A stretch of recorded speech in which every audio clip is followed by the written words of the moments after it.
மல்லிகைப்பூ தன மாமனோட மனசு பாறாங்கல்லு போல பொன்னானது. இந்த பாட்டுல என்ற மாமனுக்கு கல்லான மனசு தானே. மீனா மீனா. ஐயோ, என்ன நம்ம பேசுறதெல்லாம் நம்ம மாமனுக்கு காது கேட்டுருச்சா? அட கேட்டதை கேட்டுட்டு போய் போகுது. Good morning sir. சொல்லுங்க சார். இதான் கிளம்பிட்டுக்கிறேன். இன்னும் ஒரு ½ அன் ஹவரில் வந்துடுவேன் சார். சரிங்க சார். ஓகே சார், பாய். ஆமாம், அந்த டேபிள் மேலே ப்ளூ கலர் ஃபைல் வச்சுருந்தேன் பார்த்தியா? அங்கே அக்கௌண்ட்ஸ் புக் வச்சுருந்தேன் பார்த்தியா? நான் கூட ஏதோ ஆபீஸுக்கு பெரிய பெரிய படிப்பெல்லாம் படிச்சிருக்கீங்க பார்த்தா என்னமோ கணக்கு கேட்கறது கால்குலேட்டர் கேட்குற மாதிரி கேட்குறீங்க. ஷோ, படுப்பறிவு இல்லாதவளை கல்யாணம் பண்ணிக்கிட்டு நான் படுற பாடு கொஞ்சம் நஞ்சம் இல்லை. அடியே, அக்கௌண்ட்ஸ் புக்குடி. அதாவது அக்கௌண்ட்ஸ் புக்கு ஃபைலு ஒன்று ப்ளூ கலரில் அங்கே வச்சுருந்தேன்ல, அது பார்த்தியா? நீங்க ஒன்று பொருள் நீங்க தான் மாமா பத்திரமா வச்சுக்கணும். என்கிட்ட வந்து கேட்ட எப்படி தெரியும்? என்கிட்ட வந்து சமையல் ரூம்ல உப்பு எங்க இருக்கு, கருவேப்பிலை எங்க இருக்கு, அப்புறம் மேட் எங்க இருக்கு, துணி எங்க இருக்கு, அதெல்லாம் கேட்டதான் எனக்கு தெரியுமாக்கும்.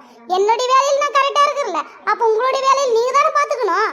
அப்ப நீங்க தானே பத்திரமா வச்சுக்கணும். அதை விட்டுப்புட்டு என்கிட்ட வந்து அது எங்க இது எங்கன்னு கேட்டா நான் என்னதான் பதில் சொன்னேன்? அடியே, தெரிஞ்சுதான் பேசுறியா தெரியாதுதான் பேசுறியா? நான் வச்சிட்டு இருந்தது அதாவது அக்கௌண்ட்ஸ் ஃபைலு ப்ளூ கலர், சரியா? நான் டிவி கிட்ட தான் வச்சிட்டு இருந்தேன் அது. ஆனால் இப்போ காணும். இப்பயாச்சும் புரியுதா இல்லையா? அதான் அக்கௌண்ட்ஸ் புக்குங்களா? ஆமாடி, அந்த இலவைத்தான் கொடு. இன்னைக்கு ஆடிட்டர் நடக்குது ஆஃபீஸில், அதனால அது எடுத்துட்டு போனாதான் என்னால் போய் அங்கே குப்பை கொட்ட முடியும். இல்லைன்னா வச்சுக்கோ பாரு, இப்பயே காலையிலேருந்து 5 வாட்டி ஃபோன் பண்ணிட்டாங்க. சீக்கிரம் எடுத்துட்டு வந்து கொடு, எங்கேயாவது வச்சுட்டு இருந்தேன்னா. என்னத்துக்கடி இப்போ மூஞ்சி மூடிட்டு இருக்கிற? எதுக்குன்னு சொல்லி தொலையாண்டி இருக்கு, வேற டைம் ஆகுது. மாமா, நான் ஒன்று சொன்னா திட்ட மாட்டீங்களா? சொல்றத பொறுத்துக்குது, ஆனால் எனக்கு இப்போ டைம் இல்லை. சீக்கிரம் சொல்லி தொலை. அது ஏதோ வேஸ்ட் பையில தான் கிடக்குன்னு சொல்லிவிட்டு அதை கிழிச்சு காலையில சுடுதண்ணி போட பத்த வைக்கிறதுக்கு போட்டுட்டேன் மாமா. எனக்கு என்ன தெரியும்? ஆனா சத்தியமா உன்னை வந்து என்ற தலையில கட்டி வச்சுட்டு நான் படுற பாடுக்குதே எனக்கு கொஞ்சமா நஞ்சமா. இப்ப என்னத்தடி நான் பண்ணட்டும்? நான் ஆபீஸுக்கு போய் நான் என்ன பதில சொல்லட்டும்? அதை சொல்லி தொலை. மற்றபடிக்கு முதல்ல வாய் எந்த அளவுக்கு கிழியுது. இப்ப பேசு, நீ பேசு. நாம் ஏதாவது அமைதியா இருந்தா இவர் நம்மளுக்கு ஆச்சு மூச்சு கத்துவாரு. கொஞ்சம் நாம எகரணமா வச்சுக்க அமைதியாருவாரு. பாப்போம். இப்ப எதுக்கு என்கிட்ட இப்படி கத்திட்டு கிடக்குறீங்க? உங்களோட தப்பு தானே, நீங்க தானே பத்திரமா வச்சுக்கணும். அதை விட்டுவிட்டு சும்மா என்கிட்ட வாங்க வாங்கன்னு கத்திட்டு கிடக்குறீங்க.